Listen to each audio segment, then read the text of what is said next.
ये क्या है? जिप। ये क्या है? सम। अगर आपने किसी की जीप चुरा ली, मतलब जिप्सम, अगर आपने किसी की जीप चुरा ली तो वो क्या करेगा? अगर आपने किसी की जीप चुराई तो वो आप पे केस करेगा। करेगा कि नहीं करेगा? तो अगर आपने किसी की जीप चुराई तो आप पे करेगा केस। ध्यान से देखना। अब केस से आपको देखो क्या दिख रहा है? कैल्शियम। लॉजिकली देखो, अगर आपने किसी की जीप चुराई तो वो आप पे करेगा केस। केस की स्पेलिंग में सबसे आता है कैल्शियम, तो फाइनली कैल्शियम होगा फॉर्मूले में। और यहां पर जो दिख रहा है एस, उससे क्या है? ये सल्फेट है। So calcium sulphate. लेकिन यहां पे फॉर्मूला खत्म नहीं होता।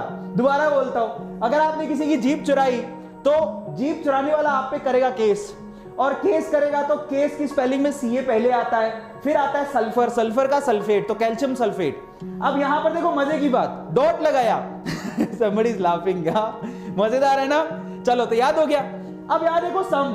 सम का मतलब समझते हो? सम होता है हिंदी का वर्ड। हिंदी में सम इंग्लिश में इवन के बराबर होता है, मतलब इंग्लिश में उसको इवन कहते हैं, सम। अब आप लोग मुझे बताओ सबसे पहला इवन नंबर कौन सा है?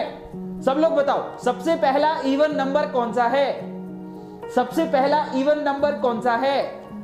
सबसे पहला इवन नंबर 2 है। तो वहां खत्म हो गया। तो आपको क्या लेना है? 2s2, 2 वाटर के मॉलिक्यूल लगाने साथ में। मजेदार है ना?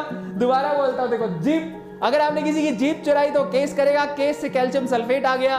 सम यानी कि इवन, सबसे पहला इवन नंबर 2 होता है तो 2 वाटर के मॉलिक्यूल आएंगे।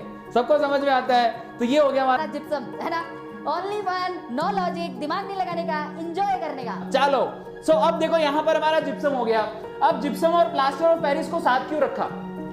क्वेश्चन ये है कि जिप्सम और प्लास्टर ऑफ पेरिस को साथ क्यों रखा? तो अगर आपने जिप्सम को 110 डिग्री सेल्सियस पे गर्म करा, ताता, अगर आपने जिप्सम को 110 डिग्री सेल्सियस पे गर्म करा तो क्या होगा? वाटर का मॉलिक्यूल उड़ेंगे। ये तब तक उड़ेंगे जब 2 से कितने रह जाएं? आधे। भैया इतनी गर्मी है, हम खुद आधे रह जाते हैं, तो ये भी आधा रह जाएगा। सो फाइनली कैल्शियम सल्फेट में 2 वाटर के मॉलिक्यूल उड़ के रह जाएंगे आधे। वैसे भी